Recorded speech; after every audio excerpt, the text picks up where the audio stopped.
इसमें दिया है यदि cot A बराबर B बटे A, cot A बराबर B बटे A, तो बच्चों यहाँ भी जानते हो इसका सूत्र होता है आधार बटे लंब। तो यहाँ पे देखो, यहाँ पे कर्ण निकाल लेते हैं हम।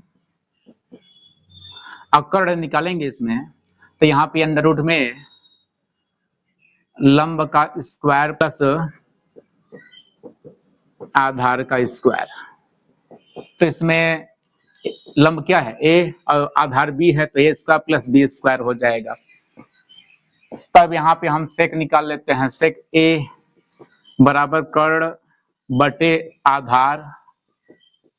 तो कर्ण अंडर रूट में a square plus b square है और बटे में आधार क्या है b है, तथा कोसेक a बराबर होता है कर्ण बटे आधा लंब।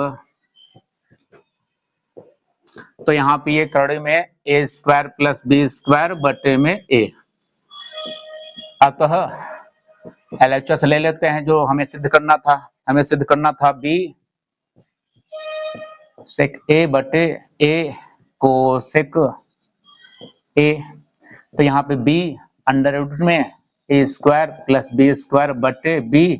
ये सेक का मान हो गया, और कोसेक का रख देते हैं बटे a गुणते यहाँ अंडर रूट में a square plus b square बटे a, b से b कटा, a से a कटा, और ये अंडर रूट वाला पूरा कट जाएगा, यहाँ पे एक अर्थात ये RHS हमारा आ जाएगा RHS। तो ये हमारा ये पहला सवाल इस प्रकार से होगा। बी नंबर यहाँ पे ये कह रहा था कि x के किस मान के लिए 2x x प्लस 8 और 3x प्लस 1 समांतर श्रेणी में होंगे। अगर समांतर श्रेणी है बच्चों तो यहाँ पर ये लिख लेंगे यदि 2x,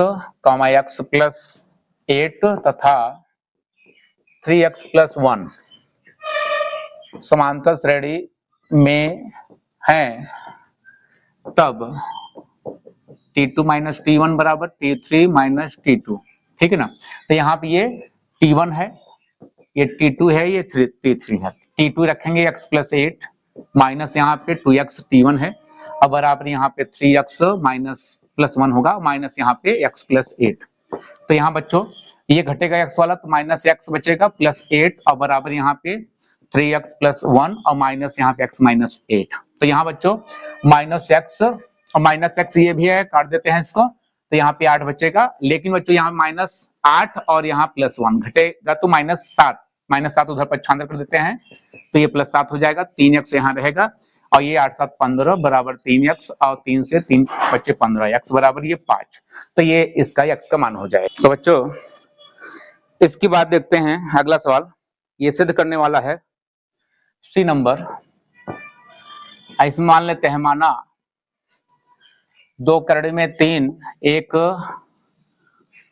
परिमेय संख्या है,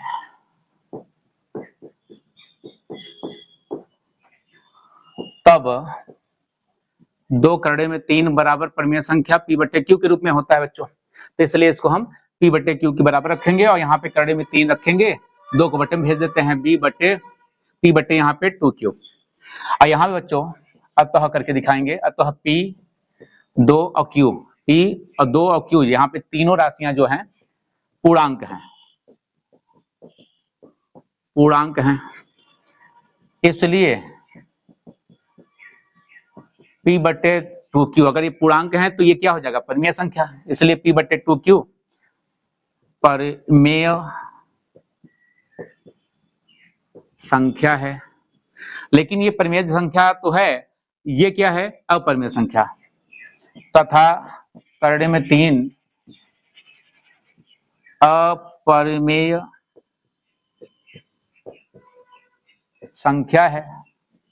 और जब ये परिमेय संख्या ये अपरिमेय संख्या, तो यहाँ पे क्या होगा, ये विरोधाभास यानी हमारे कल्पना के विपरीत है, लिखेंगे अतः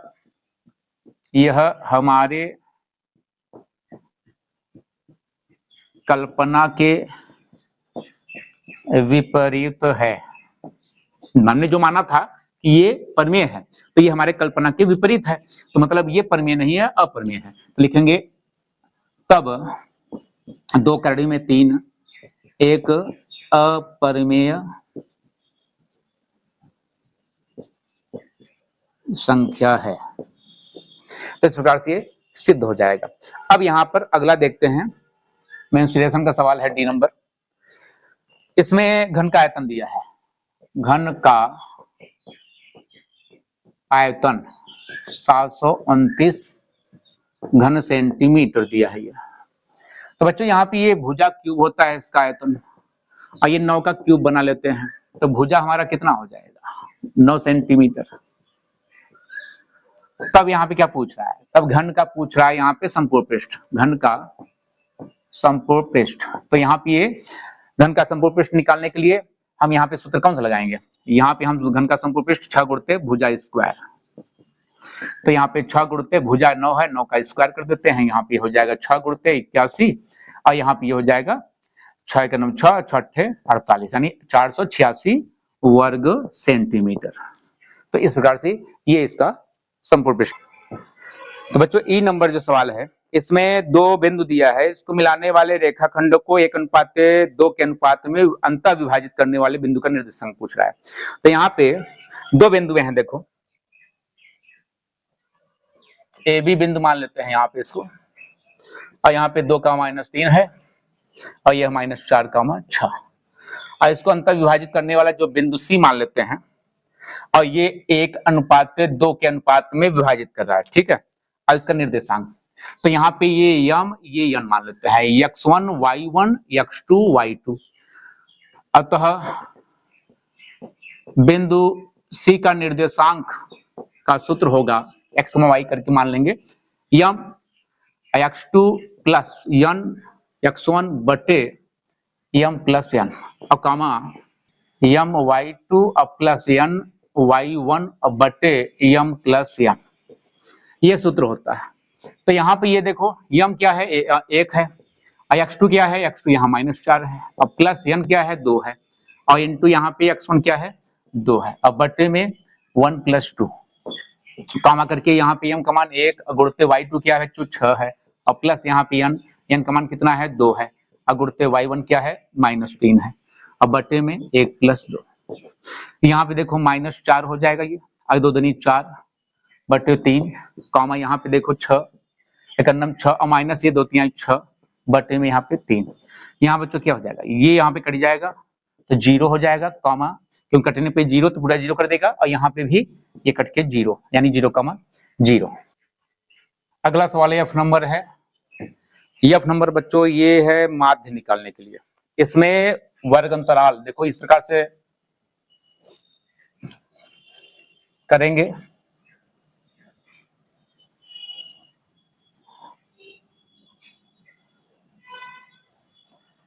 यहाँ पे वर्ग अंतराल, और यहाँ पे क्या था बच्चों आवृत्ति, आवृत्ति मतलब की बारंबारता यानी यफ है ये, और यहाँ पे निकालेंगे क्या माध्य में हम लोग यफ इंटू एक्स निकालते हैं, तो मध्यमान पहले निकालना हो गया यानी एक्स का मान, और यहाँ पे हम लोग निकालेंगे यफ इंटू एक्स, ठीक है। तो वर्ग अंतराल इसमें दिया है 0 से 10, 10 से 20, 20 से 30, 30 से 40 और 40 से 50। तो बच्चों इसमें ये बारंबारता दिया है 8, 12, 10, 11 और 9, और इसका समेशन एफ निकाल लेते हैं। तो ये हो जाएगा 12 8 20, और 20 10 30, और 30 20 50। और यहाँ पे बच्चों ये मध्यमान निकालेंगे, इन दोनों का 10 का आधा 5 हो जाएगा, और यहाँ 10 20 जोड़ेंगे 30 हो जाएगा, 20 10 30, और इसका आधा 15 हो जाएगा। यहाँ पे 30 और 20 50 यानी 25 हो जाएगा, आधा करेंगे, और ये 35 हो जाएगा, ये 45 हो जाएगा, ठीक है बच्चों। तो ये मध्यमान होगा। अब यहाँ पे हम एफ और एक्स का गुणा करते हैं, 8 पंचे 40, और यहाँ पे 12 और 15 का मल्टीप्लाई कर देते हैं, तो ये हो गया 180, ठीक। अब 25 धम में ये 250, और यहाँ 35 का 11 को लेते हैं, 35 35 यानी 5, ये 8 3 यानी 385, और यहाँ पे इसका गुणा कर लेते हैं, तो ये हो जाएगा 9 5 45, 9 चौक 36, 36 और 4 36 4 40। तो यहाँ पे ये समेशन कर लेते हैं, समेशन एफ इंटू एक्स जोड़ लेते हैं। तो ये यहाँ पे देखो 10 का 0 5 5 10 हो गया, 1 हासिल, तो 8 4 12 13, 13 और 13 ये 13 26, 26 का 6 2 हासिल, और यहाँ पे हो जाएगा 2 1 3, 3 2 5, 5 3 8, 8 4 12, यानी ये इस प्रकार से। एक बार फिर से कर लेते हैं, ये 5 5 10 और यहाँ पे 1 8 4 12 13, 13 और 13 8 5 13 ये भी है, 13 26 का 6, यहाँ पे 2 और 2 1 3, 2 5 3 8, 8 4 12। तो यहाँ पे अब अतः करके माध्य निकालेंगे बच्चों। माध्य यहाँ पे होता है समेशन एफ इंटू एक्स बटे समेशन एफ। तो यहाँ पे ये 1260 बटे 50, 0 0 काट दो यहाँ पे और ये भाग दे दो यहाँ पे, तो 5 से 5 दूनी 10 कटेगा और 2 बचेगा 26, 5 25 जाएगा, 1 बचेगा 5 दूनी 10 जाएगा, यानी 25.2 ये इसका आंसर हो जाएगा। दूसरे का देखो बच्चों, दूसरे खंड में क्या था, 5 खंडों को हल करना है, यानी दूसरे में कोई 5 खंड हल करना है। तो इसमें ए नंबर बताते हैं। ए नंबर है, बिंदु दिया है -4, 6, बिंदु को 2 बिंदु दिया है ए और बी, और इसको जोड़ने वाले रेखाखंड को किस अनुपात में विभाजित, अनुपात पूछा है बच्चों। तो यहाँ पर सबसे पहले यहाँ पे देखो 2 बिंदु हैं यहाँ पे ए बी, और यहाँ पे ये -6, 10 है, और ये वाला बिंदु है 3, -8, और इसको विभाजित करने वाला बिंदु है -4, 6। इसका अनुपात पूछा है बच्चों, यम अनुपात n मान लेते हैं यहाँ पे, ठीक है ना। तो यहाँ पे ये x1 y1, ये x2 y2 होता है, और यहाँ पे x y होता है, ठीक। तो यहाँ पे तब अब हमें जो सूत्र लगाना है उसका आधा, जो अनुपात वाला सूत्र है उसमें आधा ही लगाना है हमें, कोई भी x या y करके। तो x बराबर हम लगाते हैं यम x2 और प्लस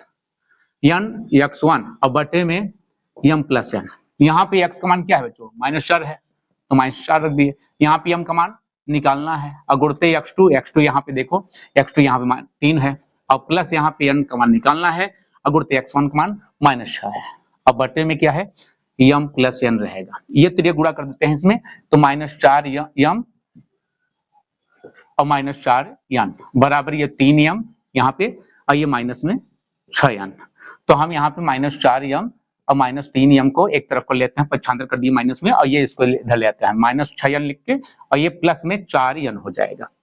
यहाँ पे देखो बच्चों, यहाँ पे ये जो है -7 यम हो जाएगा, और ये माइनस में 2 n घट जाएगा, और ये माइनस माइनस कैंसिल होके यहाँ पे 7 यम बराबर 2 n, अर्थात यम बटे n कर लेते हैं और 2 बटे 7। अतः यहाँ पे जो अनुपात आएगा यम अनुपात n बराबर क्या आएगा, 2 अनुपात 7। सवाल नंबर बी देखते हैं। सवाल में दिया है कि एक बिंदु ए से जो वृत्त के केंद्र से 7.5 सेंटीमीटर की दूरी पर है, तो कह रहा है कि वृत्त की स्पर्श रेखा की लंबाई 6 सेंटीमीटर है, तो वृत्त की त्रिज्या। तो सिंपल सवाल है ये। तो यहाँ पे देखो एक वृत्त बनाते हैं पहले, और वृत्त के केंद्र से ये कोई बिंदु है, इसको हम ए नाम रखते हैं, यहाँ पे बिंदु ओ, और यहाँ पे ये दूरी है 7.5 सेंटीमीटर का। तो बच्चों यहाँ पे ये इसका स्पर्श रेखा का लंबाई भी दिया है, ये लंबाई यहाँ पे स्पर्श रेखा हम इसको बी मान लेते हैं, और इसका 6 दिया है। तो यहाँ पे ये त्रिज्या, इसको मिलाएंगे बच्चों, ये त्रिज्या होता है, तो यहाँ पे ये लंबवत होता है नियम के अनुसार। तो ये पाइथागोरस प्रमेय यहाँ लग सकता है, तो यहाँ पे त्रिज्या ये निकालना है यार। तो यहाँ पे हम पाइथागोरस प्रमेय चलेंगे। यहाँ पे त्रिभुज हमारा समकोण त्रिभुज है ओ बी ए से, तो यहाँ पे हम, तो ये कर्ण हमारा 90 के सामने कर्ण है, तो OA का स्क्वायर और बराबर यहाँ पे ये लंब हो गया OB का स्क्वायर प्लस यहाँ पे आधार हो गया AB का स्क्वायर। बच्चों हमें निकालना क्या है, ये OB। तो यहाँ पे OA का मान कितना दिया है, 7.5 है, इसका स्क्वायर कर लेते हैं, बराबर यहाँ पे OB क्या है, OB यहाँ पे R है, R का स्क्वायर कर लेते हैं, प्लस यहाँ पे AB क्या है, 6 है, 6 का स्क्वायर कर लेते हैं। तो R स्क्वायर यहीं रखेंगे, इसको पक्षांतर कर लेते हैं, तो R स्क्वायर बराबर हो जाएगा 7.5 इसका स्क्वायर अब -6 का स्क्वायर। यहाँ पे R स्क्वायर बराबर बच्चों, यहाँ पे इसको हम 15 बटे कर सकते हैं, 15/2 इसका स्क्वायर और माइनस ये 36 कर लेते हैं। तो यहाँ पे बच्चों ये R स्क्वायर बराबर ये 225/4 और -36, यहाँ पे हम इसका लघुत्तम लेते हैं 4, तो 225 और -144 हो जाएगा। तो R स्क्वायर बराबर क्या हो जाएगा, यहाँ पे घटा लेते हैं, तो ये क्या कितना आ जाएगा बच्चों, यहाँ पे हो जाएगा 5 में से 4 घटेगा 1, और यहाँ पे 12 हो जाएगा, 12 में से 4 घटेगा 8, और ये कट जाएगा, तो अर्थात ये बटे में 4, तो R बराबर क्या हो जाएगा 9/2, इसका वर्गमूल कर लेंगे तो R का मान हो गया, और यहाँ पे R बराबर ये 9/2 यानी 4.5 सेंटीमीटर।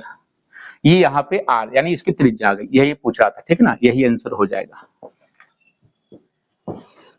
बच्चों सी नंबर हमारा थेल्स का जो प्रमेय होता है उसका विलोम है, थेल्स प्रमेय का विलोम, यानी ये प्रमेय ही है और उसी को सिद्ध करना है। तो देखो यहाँ पे क्या कर रहा है, सिद्ध कीजिए कि किसी त्रिभुज की दो भुजाओं को एक ही अनुपात में विभाजित करने वाली रेखा त्रिभुज की तीसरी भुजा के समांतर होती है। तो यहाँ पे देखते हैं, यहाँ पे एक त्रिभुज बनाते हैं पहले, त्रिभुज ए बी सी, इसको समान अनुपात में विभाजित करने वाला तीसरा रेखा है बच्चों, डी और ई मान लेते हैं ये, ठीक है। और यहाँ पे ये सिद्ध करना है कि दोनों समांतर है। तो सबसे पहले ज्ञात है क्या ज्ञात है, एक त्रिभुज एबीसी जिसमें ए डी यानी ये जो तीसरी रेखा है बच्चों, यहाँ पे इसको समान अनुपात में विभाजित कर रही है। तो यहाँ पे हम इसको दिखा देते हैं AD बटे DB, AD बटे DB बराबर ये दिया हुआ है AE बटे EC, क्योंकि ये कह रहा है कि समान अनुपात में इसको विभाजित करता है, ठीक है ना। इसके बाद यहाँ पर देखो, इसमें ये चीज दिया है, अब सिद्ध करना है, यहाँ पे सिद्ध करना है। तो यहाँ पे देखो बच्चों, ये सिद्ध करना है, क्या सिद्ध करना है कि यहाँ पर ये दोनों समांतर है, मतलब कि जो DE है वो समांतर BC है, DE समांतर BC है, ठीक है। यहाँ पे अब देखो, अब यहाँ पे रचना करते हैं हम, रचना में क्या करेंगे, रचना ये करना है हमें कि यहाँ पे मान लेते हैं कि ये DE जो है समांतर नहीं है, क्योंकि ये सिद्ध करना है तो समांतर मान लेते हैं नहीं है। तो एक समांतर रेखा हम खींच देते हैं D से होते हुए यहाँ पे, ये F एक रेखा हम खींच देते हैं जो समांतर मान लेते हैं कि माना DE समांतर नहीं है,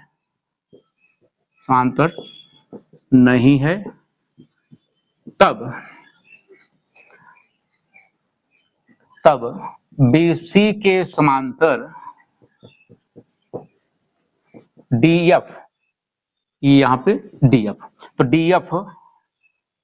खींचा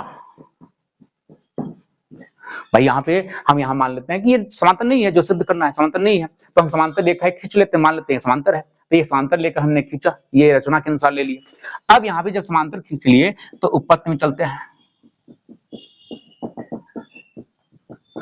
अगर ये समांतर खींचे हैं तो थेल्स के प्रमेय के अनुसार क्या होता है, तो थेल्स के प्रमेय के अनुसार यदि DF समांतर BC है तब थेल्स प्रमेय से क्या लिख सकते हैं कि यहाँ पे ये जब समांतर होता है आधार के तो वो समानुपात में विभाजित करता है दो भुजाओं को। तो यहाँ पे AD बटे DB अब बराबर यहाँ पे AF बटे FC, ये समीकरण नंबर 1 बना लेते हैं, ठीक है। अब यहाँ पे देखो, यहाँ पे इतना तो हमने थेल्स के प्रमेय के अनुसार जो रचना किया है वो की है, लेकिन यहाँ पर हमें अब देखना है कि दिया क्या है, दिया है हमारा ये चीज, क्योंकि यहाँ पे ये जो अनुपात था ये अनुपात AE बटे EC के बराबर था, ये वाला। तो लेकिन ये दिखाएंगे, लेकिन यहाँ पे दिया है AD बटे DB अब बराबर AE बटे EC। नंबर 2, तो समीकरण 1-2 से देखो, ये जो लेफ्ट हैंड है ये साइड जो है सेम है, ठीक है ना, तो ये इक्वल होगा राइट वाला। तो यहाँ पे तब समीकरण 1 और 2 से यहाँ दिखाते हैं, इसको बराबर इसको दिखा देते हैं, तो AF बटे में क्या होगा FC है और बराबर AE ये वाला और बटे EC, ठीक है। अब यहाँ पे क्या करेंगे, 1 दोनों तरफ जोड़ देंगे, दोनों पक्षों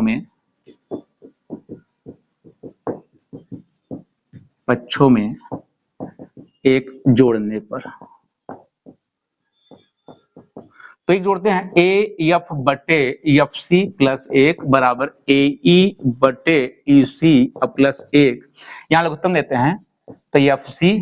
ठीक है, और AF ये इसका मल्टीप्लाई यानी प्लस FC हो जाएगा बराबर यहाँ पे AE और बटे ईसी है, लघुत्तम लेंगे यहाँ पे, यहाँ भी लघुत्तम लेते हैं ईसी, तो एई और इसी प्रकार से यहाँ हो जाएगा ईसी, यहाँ पे मल्टीप्लाई, ठीक है। यहाँ पे एएफ और एफसी जोड़ेंगे, एएफ वाला और एफसी, ये पूरा क्या लिखेंगे जोड़ के, एसी, तो एसी यहाँ हो जाएगा बटे एफसी, और यहाँ भी क्या है वही चीज है, एई और प्लस ईसी है, तो जोड़ेंगे तो एसी ए भी आएगा, अब बटे ईसी ए, और एसी एसी कट गया, तो यहाँ पे ये 1 है, 1 अपान है, तो ये क्या हो जाएगा तेरे गुणा करने पे, एफसी बटे एफसी बराबर ईसी, एफसी ईसी बराबर हो गया। तो एफसी ईसी अगर बराबर है, ये देखो यहाँ पे एफसी और ईसी अगर ये दूरी इस दूरी के बराबर है, तो इसका मतलब क्या है कि ये दोनों संपाती हैं, अर्थात ये एक ही बिंदु पर स्थित है, तो इसलिए यहाँ पे ये बराबर होगा। तो यहाँ पे दिखा देंगे, यह तभी संभव है यदि एफ संपाती हो, अतः यहाँ पे अब दिखा सकते हैं कि अगर ये संपाती है, अगर ये बिंदु इसी पे है, तो मतलब कि ये जो डीई था वो डीएफ के ही बराबर है, वही रेखा है ये, तो यहाँ पे ये जो डीई है वो इसके समांतर, क्योंकि हमने क्या लिया था यहाँ पे रचना से हमने ये बीसी के समांतर डीईएफ बनाया, जब डीएफ जो है ये डीई के ही इक्वल यहाँ पे आ रहा है, तो इस प्रकार से ये इसके समांतर हो जाएगा, अर्थात यहाँ लिखेंगे अतः क्या हो जाएगा, ये डीई समांतर हो जाएगा बीसी के, यही हेंस प्रूव हो जाएगा, हेंस प्रूव, ठीक है ना। तो बच्चों डी नंबर है, डी नंबर में कह रहा है कि दो अंकों की एक संख्या के अंकों का योग 12 है, दो अंकों की संख्या है और उसके अंकों का जो योग है उसका योग 12 है, अंकों को का स्थान बदल देने पर प्राप्त संख्या दी गई संख्या से 18 अधिक हो जाता है, तो संख्या क्या होगा, तो दो अंकों की संख्या है, इसे एक्स वाई मान लेते हैं, माना दहाई का अंक एक्स था, इकाई का अंक वाई है, तब यहाँ पे जो इकाई दहाई का अंकों का योग है इसमें दिया हुआ है, इसका योग कितना है भाई, यहाँ भी 12 कह रहा है, तो 12 कर देते हैं, समीकरण नंबर 1, तथा अब संख्या निकाल लेते हैं, संख्या दो अंकों की संख्या का सूत्र 10 गुणते दहाई का अंक,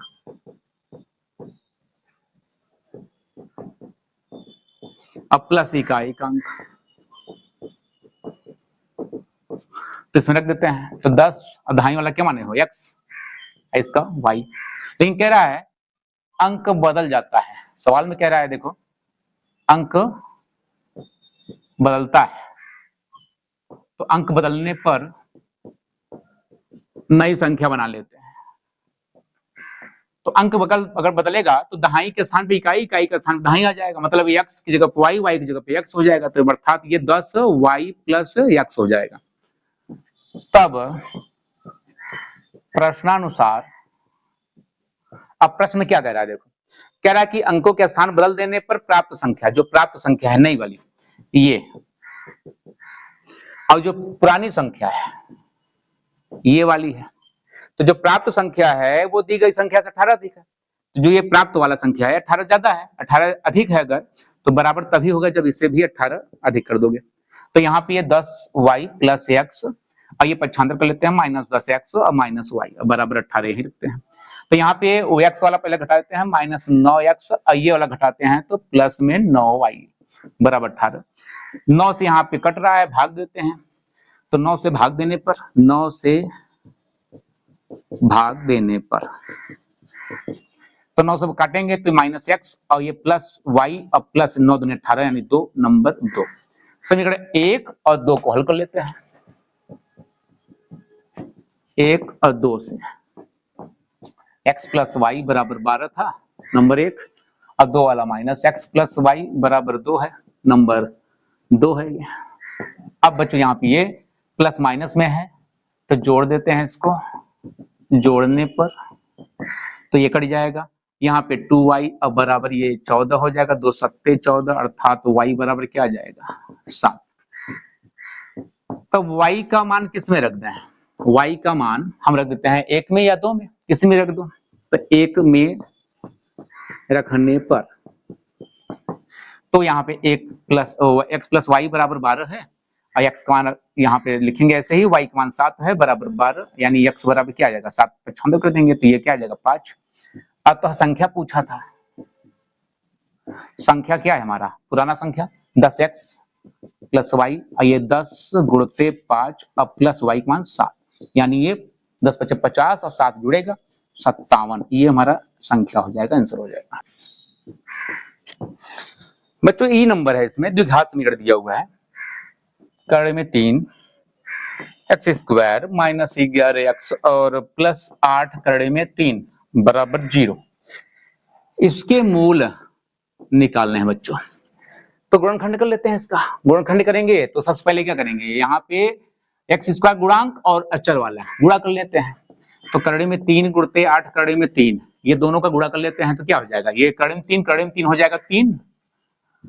और 3 और 8 का गुणा तो ये 24 हो जाएगा 24। लेकिन 24 का ऐसा गुणा करो जोड़ने पे प्लस है ना, जोड़ने पे 11 आ जाए, तो 8 3 24 होता है, 8 3 11, यानी 8 और 3 जोड़ोगे तो 11 भी आएगा। तो यहाँ पे हम खंड कर लेते हैं, तो करड़े में 3x स्क्वायर माइनस 8x और माइनस 3x, ठीक है, माइनस माइनस करेंगे तो जुड़ेगा तो माइनस 11 आएगा, अब प्लस 8 करड़े में 3 बराबर 0।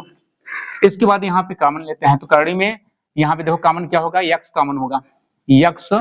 तो ये करड़े में 3 बचेगा x के साथ और माइनस यहाँ 8 बचेगा, माइनस यहाँ देखो करड़े में 3 दोनों में हमें मिल सकता है, ये 3 को हम 2 बार करड़े में 3 लिख सकते हैं ना, तो करड़े में 3 कॉमन, तो यहाँ पे एक करड़े में 3x बचेगा, करड़े में 3x और प्लस ये माइनस कॉमन लिए हो ना, माइनस कॉमन लेने से ये माइनस, ये हो जाएगा 8 बराबर 0। ये x और माइनस करड़े में 3, क्योंकि ये कोष्टक वाला वही है तो ये दूसरे कोष्टक में, यानी यहाँ पे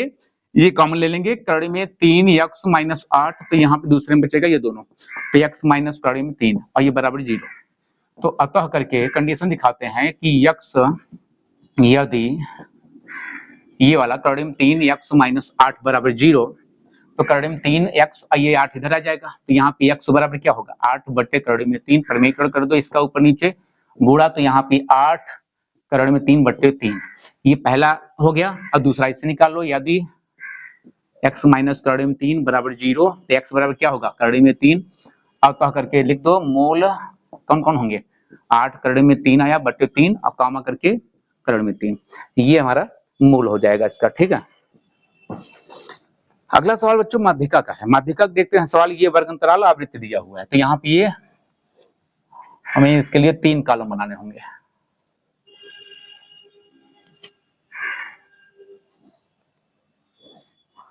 तो ये वर्ग अंतराल, ठीक है, और ये आवृत्ति,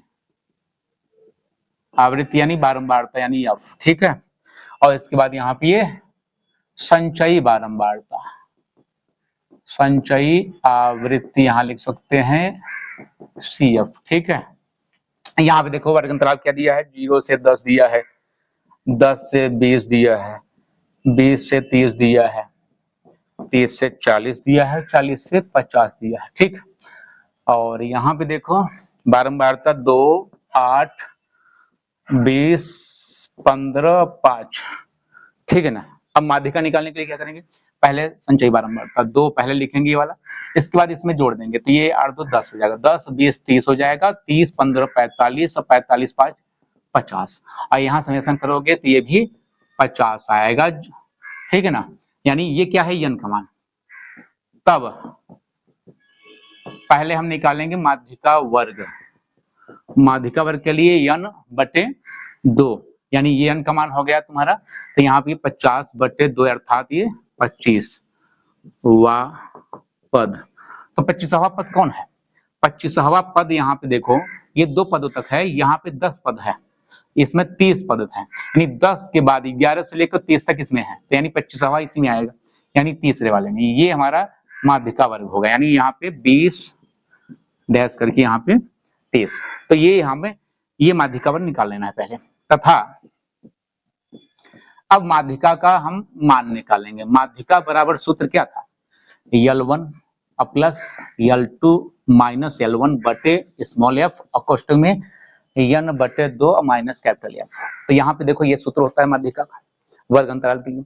यहाँ पे L1 क्या है, L2 क्या है, तो यहाँ पे L1 L2 ये है, यहाँ पे जो हमारा माध्यिका वर्ग L1 L2, ठीक। और यहाँ पे F क्या है, इसकी बारंबारता जो है, ये बारंबारता है, ये यहाँ पे F हो गया। और N तो मालूम ही है, F क्या है, कैपिटल F, माध्यिका वर्ग के पहले वर्ग का जो यहाँ पे संचयी है, तो यही कैपिटल F है, ठीक। रख देते हैं मानों को, चलो यहाँ पे रखते हैं। L1 का मान क्या है, 20 है, और प्लस ये 30 माइनस 20 हो जाएगा, बटे F का मान 20 दिया है, और N क्या है, 50/2 और माइनस F 10 है। हल कर लेते हैं, 20 प्लस ये 10/20, यहाँ पे 25 हो जाएगा, माइनस 10, यहाँ पे 20 और प्लस ये काट देते हैं 0, तो 1/2 और गुणते यहाँ क्या बचेगा, 15, यहाँ पे 20 और प्लस ये गुणा करते हैं 15/2 और यहाँ पे काट देंगे तो ये कटेगा 7.5 आएगा, यानी जोड़ने पर 27.5 हो जाएगा। ये इसका आंसर हो जाएगा, ये माध्यिका हो जाएगा, ठीक है बच्चों। तीसरा वाला है, तीसरे वाले में देखो अथवा करके दिया है 6 नंबर वाला। तो इसमें एक ठोस बेलन, पहला जो हम बता रहे हैं, तो उसमें है एक ठोस बेलन के आकार का है और इसके दोनों सिरे अर्धगोलीय हैं, और इस ठोस की कुल ऊंचाई 19 सेंटीमीटर है तथा बेलन की त्रिज्या 3.5 सेंटीमीटर। तो ठोस का आयतन और संपूर्ण पृष्ठ दोनों निकालना है, चलो ज्ञात कर लेते हैं। तो यहाँ पर एक ठोस बेलन है,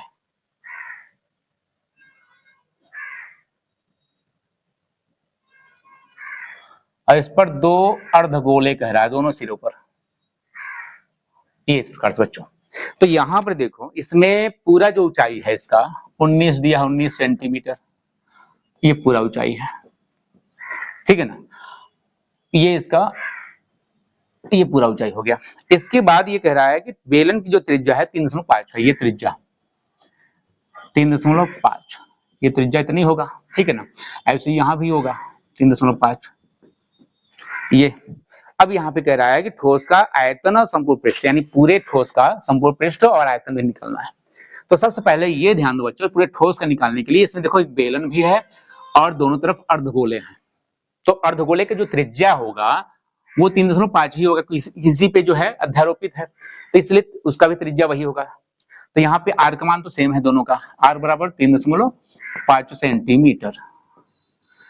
अब यहाँ पे पूरा ऊंचाई बच्चों यहाँ पे 19 है, लेकिन यहाँ पे केवल हमें ये ऊंचाई चाहिए बेलन का, बेलन का जो एच है ये ऊंचाई हमें निकालना है। तो यहाँ पे देखो, ये जो यहाँ पे अगर देखें यहाँ से, तो ये भी त्रिज्या ही है अर्धगोले का, यानी 3.5, और यहाँ से ये भी त्रिज्या ही है 3.5। तो 3.5 इधर का और इधर का दोनों हम जोड़ेंगे अगर, तो ये 7 हो जाएगा, और 7 को 19 में, पूरे 19 ऊंचाई में घटाएंगे तो ये बेलन का आ जाएगा। अर्थात बेलन का जो ऊंचाई है एच, पूरे 19 में से ये माइनस करेंगे 2 गुणित 3.5, अर्थात 19 माइनस ये हो जाएगा 7, यानी 12 सेंटीमीटर। ये इस प्रकार से ऊंचाई हो गया बेलन का, ठीक। अब यहाँ पे हम तब ठोस का आयतन निकाल लेते हैं। ठोस का आयतन निकालने के लिए देखो क्या करना पड़ेगा। ठोस का आयतन तो पहले बेलन है, तो बेलन का आयतन और प्लस दोनों अर्धगोले, यानी 2 गुणित अर्धगोले का आयतन। तो बेलन का आयतन का सूत्र क्या होता है, पाई आर स्क्वायर एच प्लस 2, और यहाँ पे अर्धगोले का, गोले का 4/3 होता है, उसका 2/3 हो जाएगा, 2/3 पाई आर क्यूब हो जाएगा। यहाँ पे पाई भी कॉमन ले सकते हैं दोनों में से, और आर भी, आर समान है तो इसलिए कॉमन ले लेंगे, आर स्क्वायर, और यहाँ बचेगा एच अब प्लस 4/3 रहेगा, और यहाँ पे एक आर बचेगा, ठीक है ना। अब इसे मान रख देते हैं, तो यहाँ पे रख देते हैं, चलो यहाँ पे पाई का मान 22/7, आर का मान 3.5, इसका स्क्वायर कर लेते हैं, और कोष्टक में यहाँ एच का मान कितना निकाले थे 12 बेलन वाला, और यहाँ पे प्लस ये 4/3 और गुणित 3.5 जो त्रिज्या है, इसको हल कर लेते हैं, तो 22/7, और यहाँ पे बच्चों गुणा कर लेते हैं, इसका वर्ग कर लेते हैं, तो 1225, 35 का होता है 1225, 2 अंक दशमलव लग जाएगा, ये वर्ग हो गया इसका, और यहाँ पे हो जाएगा 12 और प्लस ये गुणा कर लेते हैं, तो 3.5 का 4 में गुणा करोगे तो ये हो जाएगा 14 अब बटे 3, ठीक है ना। यहाँ पे देखो ये कटेगा, 7 से काट देते हैं इसको, 7 इकन्नम 7 हो जाएगा बच्चों, यहाँ पे 5 बचेगा, 5 यहाँ 52 हो जाएगा, 7 49 ले जाएंगे और 49 यानी यहाँ बचा कितना, यहाँ 3 बचा 35, 7 बचे 35 यानी 2 अंक लगा देंगे, यानी 22 गुणते 1.75 और यहाँ पे देखो बच्चों 12, इसका लघुत्तम ले लेते हैं 3, तो 12 3 36 और प्लस 14 और यहाँ पे देखो ये गुणा कर लेते हैं, गुणा करेंगे तो यहाँ पर इसका गुणा कर लेते हैं, देखो तो ये हो जाएगा 2 5 10 का 0, 2 7 14, 1 15 और 2 1 9 2 3 यानी ये 350 हो गया, फिर यही आएगा 350 0 5 8 3 यानी ये 2 अंक दशमलव तो 38.50, ठीक है ना, 2 अंक दशमलव था 38.50। यहाँ पे ये देखो यहाँ पे कितना आएगा, ये हो जाएगा 36 और 14 ये हो जाएगा 50 और बटे 3 गुणा कर लेते हैं, तो यहाँ पे डबल जीरो है, इसको डबल जीरो लिख लेते हैं पहले, 5 25 25 का 5 और 5 8 40 और 2 42 और 4 और 5 3 15 और 4 19 यानी 0.2 अंक लग जाएगा यहाँ पे और बटे में 3 यानी ये आ गया 1925 बटे 3। इसको भाग भी दे सकते हो, नहीं तो इतना भी लिख दो, तो ये आयतन था घन सेंटीमीटर में, ठीक है ना, ये हमारा आंसर हो गया इसका। ठीक, अब इसमें निकालना क्या था, अब इसमें निकालना था हमें इसका संपूर्ण पृष्ठ भी निकालना था, संपूर्ण पृष्ठ निकाल लेते हैं। चलो ठोस का संपूर्ण पृष्ठ निकालने के लिए बच्चों क्या करेंगे, इसके संपूर्ण पृष्ठ के लिए बेलन का वक्र पृष्ठ में जोड़ेंगे 2 गुणते अर्धगोले का वक्र पृष्ठ, ठीक है ना। तो यहाँ पे देखो, अब यहाँ पर बेलन का वक्र पृष्ठ का सूत्र देते हैं 2 पाई आर एच प्लस यहाँ पे 2 गुणते अर्धगोले का वक्र पृष्ठ का सूत्र, अर्धगोला है ना, तो 2 पाई आर स्क्वायर यहाँ पे रखेंगे मान 2 पाई आर कॉमन लेते हैं, 2 पाई आर दोनों में से, तो यहाँ पे एच बचेगा प्लस यहाँ पे 2 बचेगा और आर बचेगा 1, तो यहाँ मान रख देते हैं। चलो 2 गुणते 22/7 और आर का मान 3.5 था, कोष्टक में एच 12 था और प्लस यहाँ पे 2 इंटू 3.5 ये था। अब यहाँ पे देखो ये 7 5 35 काट दो, 0.1 अंक लगा दो, ये 2 5 10 यानी 1 हो जाएगा 0.0 और गुणते 22 और यहाँ पे 12 और प्लस ये 7 हो जाएगा गुणा करने पे 3.5 का, ये गुणा होगा तो एक ही तो है, यहाँ पे 22 होगा और यहाँ पे गुणते करके ये 12 7 19 हो जाएगा, इसको गुणा कर लेते हैं, तो ये 19 दूना 38 और 19 दूना 38 यानी 8 8 3 11 और ये 4 यानी 418 ये हो जाएगा वर्ग सेंटीमीटर, ये हमारा आंसर हो जाएगा, ठीक है ना। इसमें अथवा वाला भी देख लो, अगर अथवा वाला किए हो तो, एक लंबवृत्तीय शंकु की तिर्यक ऊंचाई, जो शंकु है इसकी तिर्यक ऊंचाई दिया हुआ है 13 सेंटीमीटर, ठीक है ना, और संपूर्ण पृष्ठ का क्षेत्रफल दिया है, संपूर्ण पृष्ठ का क्षेत्रफल है 90 पाई सेंटीमीटर स्क्वायर, तो इसका आधार का व्यास पूछा है बच्चों, तो इसलिए यहाँ पे संपूर्ण पृष्ठ जब दिया है तो इसका सूत्र लगा देंगे, तो इसका संपूर्ण पृष्ठ होता है पाई आर कोष्टक में एल प्लस आर और यहाँ पे ये बच्चों 90 पाई है, ठीक है, यहाँ पाई से पाई कट जाएगा, यहाँ पे आर का मान निकालना है, एल का मान 13 दिया है रख देंगे और प्लस आर रखेंगे और बराबर 90 है, यहाँ गुणा कर लेते हैं 13 आर प्लस आर स्क्वायर बराबर 90, यहाँ पर छांत्र कर लेते हैं आर स्क्वायर प्लस 13 आर इधर कर लेते हैं माइनस 90 पर छांत्र कर लेते हैं, ठीक है ना, तो इस प्रकार से ये त्रिपदी बन गया, त्रिपदी से हल कर लेते हैं, यहाँ पे गुणा ऐसा करो 90 आ जाए घटाने 13 आ जाए तो क्या हो जाएगा, तो 18 पंचे यानी यहाँ पे R square plus 18 R minus 5 R घटाएंगे 13 आएगा, 18 पंचे 90 होता है, माइनस यहाँ 90 करेंगे और बराबर 0, यहाँ पे आर कॉमन लेते हैं आर प्लस 18 और यहाँ पे माइनस 5 कॉमन लेते हैं तो आर प्लस 18 यहाँ भी बचेगा और यहाँ पे आर प्लस 18 कॉमन हो गया तो आर माइनस 5 और बराबर 0, अतः कंडीशन दिखाते हैं, अतः आर का मान क्या हो जाएगा, आर प्लस 18 है तो बराबर 0, तो आर बराबर माइनस 18, तो ये नगण्य हो जाएगा क्योंकि ये अग्राह्य हो जाएगा, क्योंकि यहाँ पे माइनस में आ रहा है, तो माइनस में त्रिज्या होता नहीं है, तब यहाँ पे हम दिखाएंगे r-5 बराबर 0, तो r बराबर ये 5 हो जाएगा। तब यहाँ पे बच्चों ये व्यास पूछा था, तो आधार का व्यास यहाँ पे 2r होता है, यानी 2 गुणित त्रिज्या, 2 गुणित त्रिज्या यानी 5 रख देंगे यहाँ पे 10 सेंटीमीटर। ये इसका आंसर हो गया बच्चों। बच्चों चौथा देखते हैं। चौथा ऊंचाई दूरी का सवाल है, अथवा करके दोनों वही दिया है ना, ऊंचाई दूरी का। तो पहला देखते हैं इसमें। तो 7 मीटर के ऊंचे भवन के शिखर, 7 मीटर ऊंचा भवन है, तो भवन हम बना लेते हैं, क्षैतिज बना लेते हैं इसका। और इसके शिखर से बच्चों यहाँ पे कह रहा है कि एक केबल टावर के शिखर का उन्नयन कोण, तो इसको हमें ऊंचा बनाना पड़ेगा। इसका उन्नयन कोण ये शिखर का है, ठीक है ना। तो ये हम क्षैतिज बना के यहाँ पे उन्नयन कोण 60 अंश दिखा देते हैं। और ये 7 मीटर दिया हुआ है इसका भवन का, ये भवन है तुम्हारा, ठीक है, 7 मीटर का। और जो टावर है ये वाला है,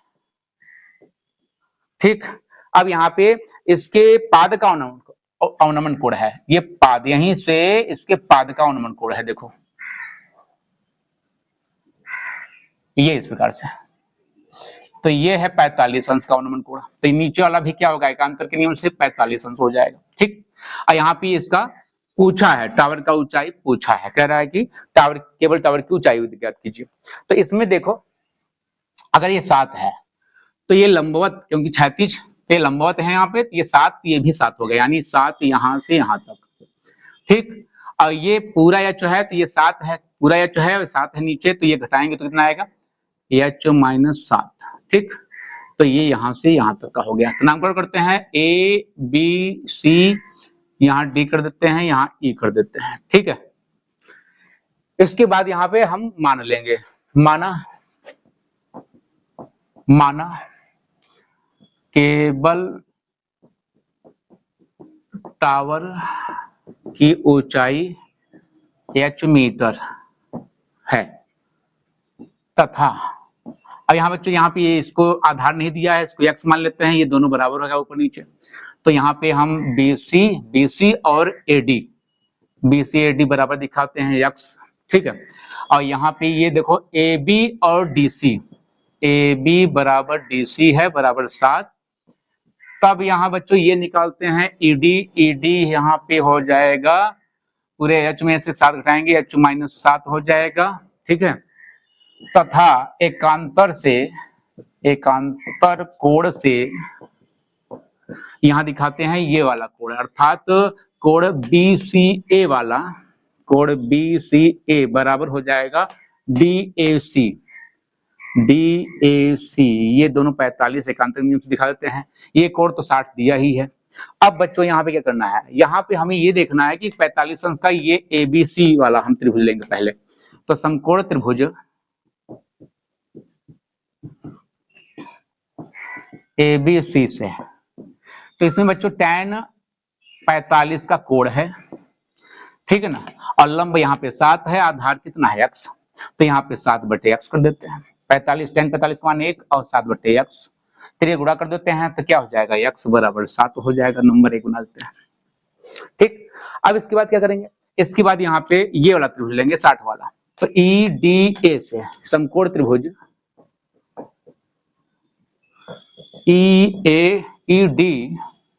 EDA से, तो बच्चों यहाँ पे tan और 60 अंश बराबर, यहाँ पे लंब क्या था, -7 है, ये लंब हो गया, आधार वही x है, तो बटे x कर देते हैं। ये इसका मान क्या होता है, कड़े में 3 होता है। और यहाँ पे h-7 बटे x का मान कितना आया है, यहाँ पे 7, तो 7 रख देते हैं। इसका त्रिज्या गुणा करते हैं, तो 7 कड़े में 3 बराबर h-7, और इसको पक्षांतर कर देते हैं, 7 कड़े में 3 प्लस 7 और बराबर h, यानी h बराबर क्या आ जाएगा, ये कॉमन लेते हैं 7, तो कड़े में 3 प्लस 1, या तो इतना ही रखते हैं, या तो मान रख दो इसका, h बराबर 7 और ये इसका मान 1.732 और प्लस 1, यहाँ पे इसका 7 और गुणते यहाँ पे जोड़ोगे तो 2.732, ठीक है। और यहाँ गुणा कर दो, 7 दूनी 14, 1 हासिल, और 7 21 22, 2 हासिल, और यहाँ पे 7 7 49, 2 51, 5 हासिल, और 7 दूनी 14 और 14 5 19, 0.3 अंक लगा दो, ये तुम्हारा आंसर हो जाएगा दशमलव में। तो चाहे इस पे छोड़ दो और चाहे इतना और कर लो, तो ये दशमलव मान हो जाएगा, ठीक है। तो अथवाला देख लेते हैं इसमें, अथवाला अगर किए हो तो अथवाला कैसे होगा। तो इसमें जो करा है, जब सूर्य का उन्नयन कोण फाई से थीटा हो जाता है तो क्षैतिज तल में खड़े एक स्तंभ की छाया ए मीटर अधिक हो जाती है, यानी जो स्तंभ की छाया है वो एक ए मीटर अधिक हो जाती है। तो स्तंभ की ऊंचाई पूछ रहा है। देखो यहाँ पे एक स्तंभ बना लेते हैं और इसमें ये छाया नीचे बनेगा, छाया यहाँ तक मान लेते हैं कि यहां तक अगर छाया है इसका, इस स्तंभ का, ठीक है ना, तो ये स्तंभ की छाया नीचे है तो ये x मान लेते हैं, पहले इसका दूरी x मान लेते हैं इस बिंदु तक, ठीक है ना। तो यहाँ पे ये फाई कोण था, लेकिन इसका कोण हो गया कितना, थीटा, फाई से बढ़कर थीटा हो गया। तो जब थीटा हो गया, फाई से थीटा हो गया, तो यहाँ पे इसकी छाया की लंबाई ए मीटर ज्यादा हो जाएगा, यानी ये जो यहाँ दूरी बढ़ेगा वो ए दिया हुआ है, ठीक। तो ये पूरा कितना होगा, x प्लस ए होगा, ठीक है ना, ये पूरा। तो यहाँ पर ए बी सी इसको डी कर लेते हैं, तब यहाँ पर समकोण त्रिभुज, यहाँ पे हम लेते हैं ये वाला, पहले ये स्तंभ की ऊंचाई हम मान लेते हैं h, ये यहाँ पे, ठीक। यहाँ पे त्रिभुज ए बी सी से, तो यहाँ पे tan फाई है और लंब बटे आधार यानी h बटे x हो जाएगा। यहाँ पे x को इधर भेज देते हैं, h बटे इसको ले आते हैं tan फाई, x बराबर ये h, इसका 1/tan को कर लेते हैं cot सूत्र से, नंबर 1 बना देते हैं। तथा अब त्रिभुज, समकोण त्रिभुज लेते हैं ये बड़ा वाला ए बी डी से, ए बी डी से, तो ये हो जाएगा tan थीटा बराबर, लंब क्या है, अब लंब वही है, आधार ये पूरा हो जाएगा, यानी h बटे x प्लस ए, यहाँ पे इसको इधर भेज देते हैं x प्लस ए, h बटे हो जाएगा tan थीटा, ये x प्लस ए करके और यहाँ भी बना देते हैं इसको कॉट में, तो h कॉट थीटा हो जाएगा। अब यहाँ पे देखो बच्चों, यहाँ जो x का मान है समीकरण 1 से रख देते हैं, तो समीकरण 1 से x मान रखते हैं, तो h कॉट फाई और प्लस ए, ये प्लस ए है और यहाँ पे बराबर h कॉट थीटा। अब यहाँ पे इसको हम पक्षांतर इधर कर लेते हैं, तो इसको इधर कर लेते हैं, h कॉट थीटा ये रहेगा और ये इधर ले आएंगे तो माइनस में h कॉट फाई हो जाएगा, अब बराबर a रहेगा यहीं पे, तो यहाँ कर देते हैं, यहाँ पे h कॉमन, तो h कॉमन लेने पे cot theta minus cot phi, अब बराबर ये क्या हो जाएगा यहाँ पे a, तो h का मान निकालते हैं, ये h इंटू में है पूरा तो बटे में आ जाएगा, तो बराबर a बटे में cot theta minus cot phi, ये इसका इतना मीटर आंसर हो जाएगा बच्चों, ठीक है ना। 5वां नंबर लास्ट सवाल है बच्चों, इसमें भी तबाह करके दिया है, तो पहला देखते हैं इसका। तो दो संख्याओं का योग 8 है और उनके व्युत्क्रमों का योग 8/15 है, तो संख्याएं याद करना है। तो मान लेते हैं संख्या x y है, माना संख्याएं x तथा y हैं, तब बच्चों यहाँ पे कह रहा है कि इसका योग, तो योग कर देते हैं x प्लस y बराबर कितना है 8, समीकरण 1 बनाते हैं। तथा इसमें अब दूसरा कह रहा है कि व्युत्क्रमों का योग, इसका व्युत्क्रम कर लेते हैं, 1/x कर लेंगे, व्युत्क्रम हो जाएगा, इसका भी क्या होगा 1/y, तो दोनों का योग कह रहा है, और दोनों का योग कितना दे रहा है 8/15। अब यहाँ पे देखो बच्चों लघुत्तम लेते हैं, x इंटू वाई लघुत्तम हो जाएगा, इसका इधर गुणा इसका इधर, तो यहाँ पे y प्लस x अर्थात यहाँ पे x प्लस वाई हम सीधा कर लेते हैं 8/15, और यहाँ पे क्या हो जाएगा, इसका मान रख देते हैं 8 दिया है, तो 8/x इंटू वाई बराबर यहाँ पे 8/15, 8 से 8 कटेगा बच्चों, तो यहाँ पे क्या हो जाएगा x y बराबर 15, ठीक है ना। समीकरण नंबर 2, समीकरण 1 से देखो यहाँ पे समीकरण 1 को हम थोड़ा चेंज कर लेते हैं, यहाँ पे हम इसको बना सकते हैं x equal to 8 minus Y, ठीक है ना, इसको बनाते हैं 1। अब यहाँ पे देखो समीकरण 1 में हम एक वाला जो x बराबर निकाले हैं 8 माइनस वाई, इसको हम रख देते हैं समीकरण नंबर 2 में, तो समीकरण 1-2 से, तो यहाँ पे x का मान देखो, यहाँ पे x का मान ये वाला रख देंगे, यानी यहाँ पे x इंटू वाई बराबर कितना है 15 है, और इसमें x मान रखते हैं 8 माइनस वाई है, और y ऐसे रहेगा बराबर 15, यहाँ गुणा कर लेते हैं, तो 8y माइनस वाई स्क्वायर और बराबर 15, इसको पक्षांतर कर लेते हैं, तो y स्क्वायर प्लस में हो जाएगा इधर आएगा, और ये वाला माइनस में हो जाएगा 8y, और ये प्लस 15 रहेगा वैसे ही और बराबर 0। यहाँ पे एक गुणनखंड कर लेते हैं इसका, तो ये 3 × 5 = 15 और 3 और 5 8 हो जाएगा। तो यहाँ पे y स्क्वायर माइनस 5y और माइनस 3y जोड़ोगे तो माइनस माइनस जुड़ेगा 8y, यानी ये प्लस 15 बराबर 0। तो y यहाँ पे y माइनस 5 और यहाँ माइनस 3 कॉमन, तो y माइनस 5 यहाँ भी आएगा और यहाँ पे y माइनस 5, तो ये y माइनस 3 और बराबर 0। तो यानी यहाँ पे अतः करके y का मान क्या आएगा, 5 यहाँ इसका आएगा और 3 इसका आएगा, तो 5 या 3। तब y बराबर अगर हम 5 लेते हैं तो x का मान कितना आएगा, x का मान हम रख देते हैं समीकरण नंबर 1 में। तो यहाँ पे रखेंगे x 8 माइनस y बराबर, तो 8 माइनस 5 रख देते हैं तो 3 आएगा। और या y बराबर अगर 3 लेते हैं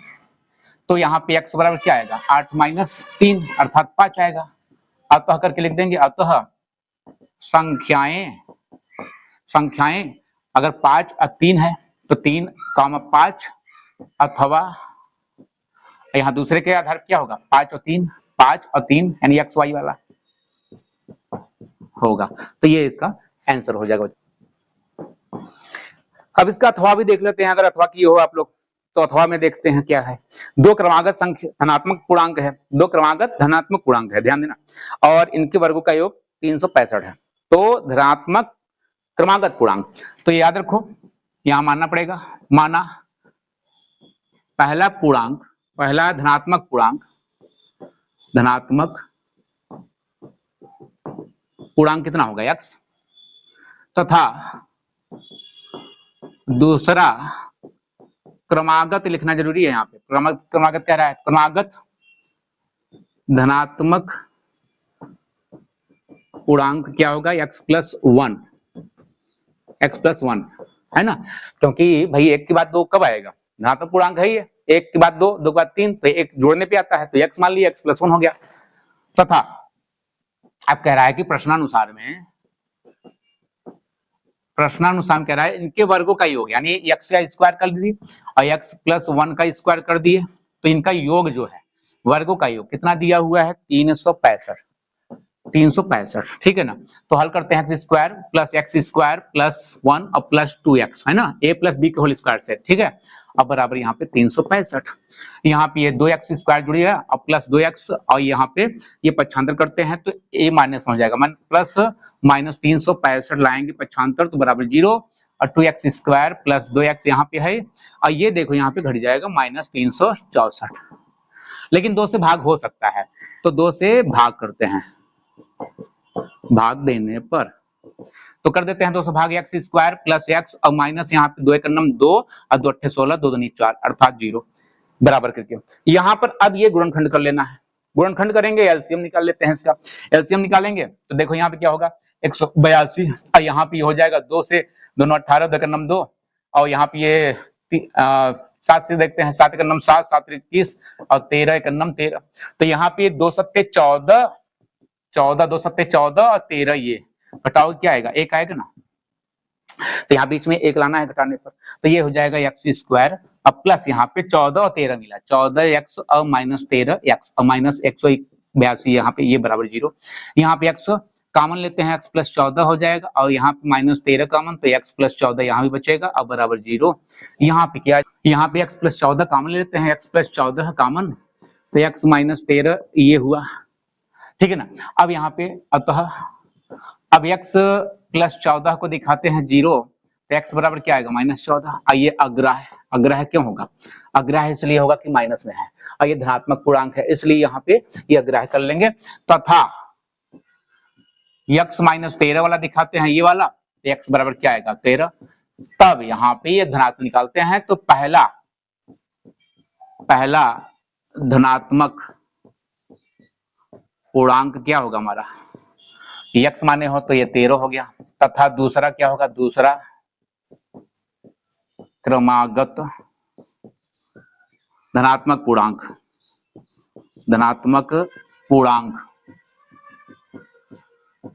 क्या माने हो, x + 1, तो यहाँ पे 13 + 1 = 14, अतः करके यहाँ पे उत्तर लिखना है, अतः संख्याएं 13, 14 होंगी। तो इस प्रकार तो बच्चों आज का जो पेपर था ये बहुत ही इजी और बहुत ही अच्छा था और उम्मीद है कि आप लोग जो है 70 में 70 करके आए होंगे, लेकिन फिर भी कोई कमी रह गई हो उसका आकलन करने के लिए ये इस प्रकार से संपूर्ण पेपर का ये हमने हल दिखा दिया है। अब आप लोग ये देख लीजिए कि यहाँ पे कितना नंबर का आप करके आए हुए हैं और उम्मीद है कि आप लोग 70 में 70 बनाएंगे इस पेपर में। फिर भी जो भी कमियां हो अपना नंबर देख लीजिए किस प्रकार से कितना आपने किया है, क्या सही है क्या गलत है, और यहाँ पे अपने नंबर को काउंट करके ये कमेंट करके जरूर बताना कि आप लोग कितने नंबर का सही सही करके आए हैं, कितने लोग 70 में 70 करके आए हैं या फिर उसमें कितना क्या मिस्टेक हुआ है। आप ये जरूर यहाँ पे मिलान करके कमेंट जरूर करिएगा।